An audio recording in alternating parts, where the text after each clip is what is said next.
Hey guys, daunting here. In my last aim guide, I covered a broad range of things, such as sensitivity, wrist versus arm aiming, why you shouldn't over-rely on muscle memory, and more. In this video, I'm going to briefly revisit some of those topics, as well as break down some new ones. So sit back, relax, enjoy the gameplay clips in the background, and get ready to learn how to get better aim. Just like my first video, which if you haven't seen already is linked in the description, I'm going to start at the beginning, with mouse sensitivity. Mouse sensitivity is easily the most discussed topic when it comes to improving your aim. I've even got 2 separate videos of my own dedicated entirely to sensitivity. So for this video, I'm going to try to keep it simple. Choosing the best sensitivity for you is going to come down to several factors. And the first one, which is going to seem obvious to some of you but maybe not to others, is how much mousepad space you have to work with. Now, regardless of how much space you do have, there is an ideal sensitivity range. However, if you don't have a lot of space to work with, then that's automatically going to force you to use a sensitivity on the higher end of that range. So if you want to optimize your sensitivity, then I definitely recommend making sure you have adequate desk space to do so.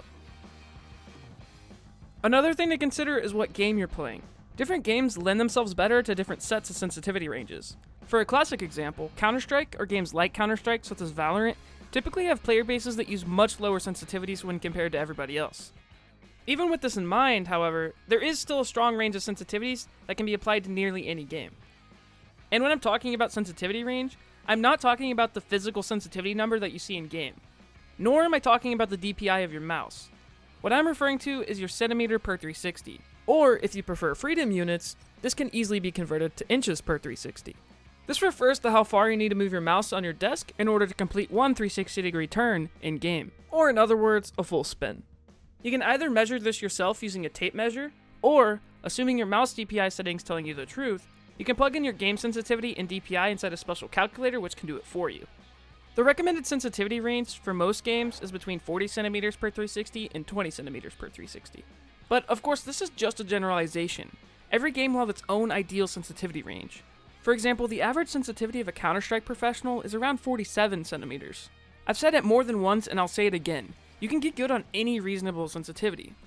What constitutes as a reasonable sensitivity is, realistically, anything over 20 centimeters per 360. Meaning if it takes you at least 20 centimeters of hand movement, or roughly 8 inches, to do a 360, then your sensitivity is probably reasonable. Although, it's possible to have too low of a sensitivity as well.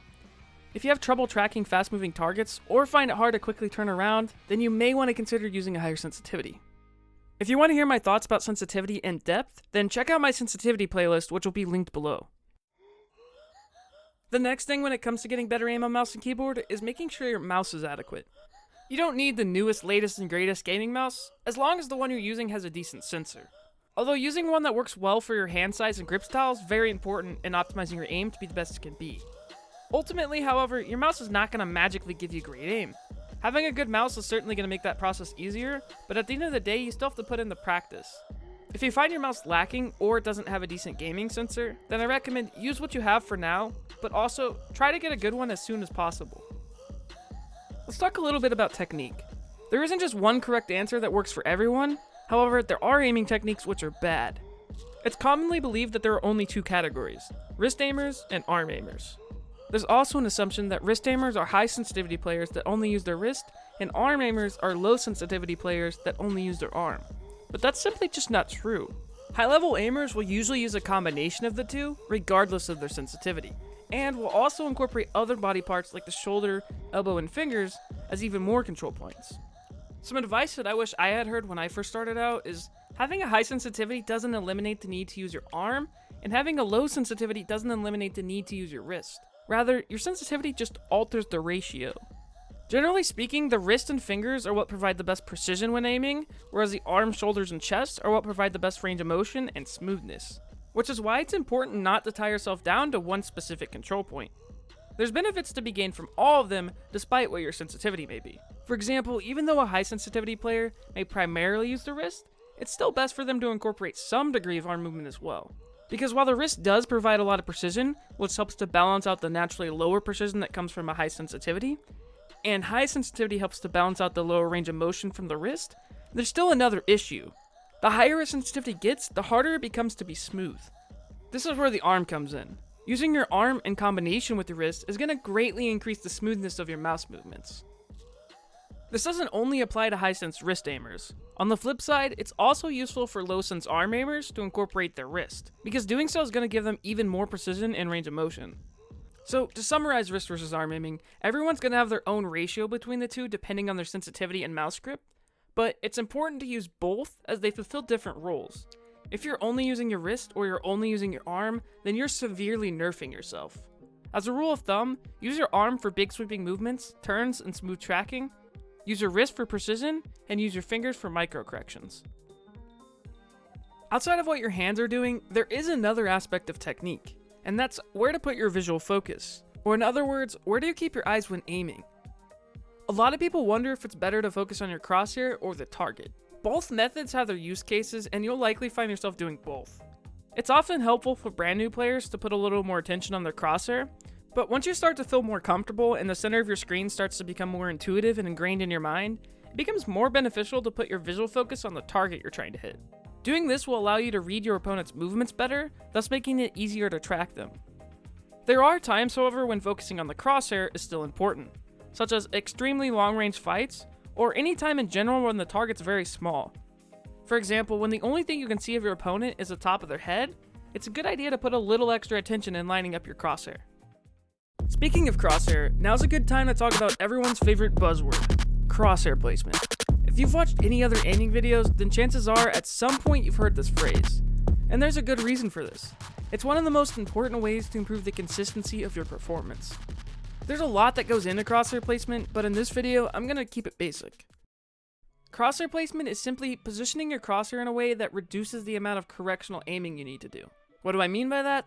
Well, here's a few examples. The most iconic example is keeping your crosshair off the floor in a game like Counter-Strike. Now, this doesn't only apply to Counter-Strike, but I'm going to use Counter-Strike for this example. Counter-Strike is a very low time to kill game where headshots matter a lot. Because of the low time to kill, you don't have a lot of time to shoot your opponent before they shoot you back. So it's very important to reduce the amount of time it takes to aim at their head. This can be accomplished by constantly keeping your crosshair at head height level. Essentially, you're making sure you never have to waste time flicking up from the ground. This principle applies to any game that uses headshot mechanics. But this is not the only aspect of crosshair placement. Another example of crosshair placement would be when holding an angle or corner, you want to make sure to position your crosshair far enough away from the wall to compensate for your reaction time. If you place your crosshair too close to the wall like this, then it's going to be a lot harder to hit that shot on the first try. Whereas holding the angle slightly wider is going to give yourself more time to react, because it's less time spent micro-correcting. Not only that, but if you hold the angle too close, by the time your brain realizes there's an enemy there, they may have already moved past your crosshair. Some games require more crosshair placement than others, but the broader concept can be applied to most games in one way or another. Which is why I included it in this video, even though technically, crosshair placement has nothing to do with raw aim. Which brings us to the next section of the video, how to improve raw aim. The best way to get better raw aim is to improve the motor skills that specifically revolve around mouse control. And the best way to do that is obviously through mindful practice. Anytime you want to improve a physical skill, whether it be playing an instrument, riding a bike, or even aiming in a video game, muscle memory is going to play a role in the development of that skill. Now in terms of aiming, muscle memory isn't what most people think it is. Muscle memory in the aiming community is a bit of a controversial topic, because some people like to blame their poor aim on their sensitivity and think to get better they have to stick to one setting and never change it in order to grow their muscle memory. But muscle memory is not just memorizing how far to move your hand to go from point A to point B. It's actually a neurological process that happens when you strengthen any motor skill through practice. Even when practicing a different sensitivity, you're still developing your motor skills. And in fact, practicing with a different sensitivity is going to help you develop the motor skills that you lack the most, which you can then make use of back on your regular sensitivity. For example, if you're mostly used to using your arm and not accustomed to anything else, it can be beneficial to practice on high sensitivity to force yourself to get used to using your fingers and wrist. But you still don't want to drastically change your sensitivity too often, as it does take time to develop these skills. However, you're certainly not locked into one forever either. Basically, what I'm trying to say is building up muscle memory is not about memorizing a sensitivity. It's more important to focus on your motor skills and develop your overall mouse control. The best way to improve mouse control is through the use of aim trainers, either by making use of the ones in-game or by using external ones such as Kovaak's or Aimlab. Deathmatching does have its place, but when looking to improve your mouse control specifically, it's important to practice in an isolated environment. You want to remove as many variables as possible. One of the other main perks of an aim trainer is the amount of repetitions you get. Depending on the game you play, you may go several minutes between fights, and sometimes even longer. But by using an aim trainer, you can give yourself a constant stream of targets. Not only that, but you can also find maps that work on the parts of aiming you need the most. Everyone has natural strengths and weaknesses when it comes to aiming, and aim trainers can help find and improve yours. In terms of which aim trainer is best, I personally prefer to use Kovaak's because there's more maps for it, and because there's better scenarios, which makes it well worth the price. But Aimlab can be an option if you're looking for a free one. One pretty important side note about aim training, however, is you shouldn't spend all your time in an aim trainer. It's important to practice in-game as well, and there's a multitude of reasons for this. As useful as aim trainers are, they'll never perfectly be able to replicate what it's like to fight real players. They also don't teach you other important game mechanics like using your movement to peek and dodge, which is why aim trainers are most useful when also combined with deathmatching. If all you care about is improving your raw mouse control, then this step's less important, but if you have any intention on transferring your skills into actual games, it's simply one that shouldn't be skipped. Practicing your aim in both aim trainers and inside real games is the key. Everyone has their own sweet spot for how long's best for them when it comes to how long they should spend in an aim trainer, but I'd recommend no longer than 2 hours in a single session. A lot of people make the mistake of spending way too much time in aim trainers and not enough time in game. When you first start aim training, spending absurd amounts of time in aim trainers might work, but eventually the speed of that progression will slow down, and spending the same amount of time as you once did isn't going to give you the same results. At that point, spending hours upon hours just for the sake of putting in more time isn't the most effective way to improve anymore. Instead, you should start to focus on your game mechanics as well. Doing this in combination with your aim training is the key. For those of you who are curious, I'll have some of my aim training playlists down in the description, as well as in my Discord, which is also linked below. In my last video, I talked about how to turn the actions of moving your crosshair to the target, verifying your crosshair placement, and making any micro corrections into one fluid movement. In this video, I'd like to discuss a few more useful concepts. Aiming can be broken down into many categories, but the two main categories are tracking and click timing.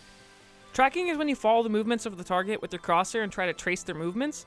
Click timing involves the other things, like perfectly timing your click in order to get a headshot. It's also the category that encompasses flicking. There's a lot of depth that goes into both of these categories, and each one could easily turn into multiple videos. So in this video, I'm going to once again keep things simple and give you a few tips for each, starting with tracking. The biggest mistake people make when tracking is overthinking it. When tracking, your job is not to predict which direction your opponent will move next. Unless it's painfully obvious like they're going up a jump pad or something, try focusing instead on simply reacting to their change in movement. Trick yourself into believing the target will forever keep moving in the same direction. Once it changes directions, if it changes directions, your job is to flick back onto the target and do it all over again. The other important thing to keep in mind is to try to be as smooth as possible with your mouse movements. The more shaky your mouse movements are, the less precise you'll be. Moving on to click timing, a common mistake people make when practicing flicking is going too fast. And that does make sense because most people associate flicking with a snapping movement. However, the speed of your flicks won't matter if you're just going to miss every single one anyway. But on the other hand, you can't expect to get better at fast flicks if you don't push yourself. Practicing fast flicks is a great way to improve your speed, especially if you start just outside your comfort zone and then slowly ramp up over time. But before you do that, you want to make sure you have a good foundation first. A great way to achieve this while practicing is to think of a flick as nothing more than a really fast drag of your mouse. Over time, as you become more confident, you'll naturally build up more speed. Practicing in this way will show you flicks can still be explosive, yet also confident and controlled. And the next time you're in game forced to make a flick in a panicked rush, you'll be better equipped. And that's just a few aiming tips. There's way more than I could ever fit in a single video, so if you want more, make sure to let me know. I hope you guys found something in this video informative or helpful. If you did, make sure to leave a like, and let me know down in the comments if you have any questions. Thanks for watching, and for more content like this, check out my other videos and consider subscribing.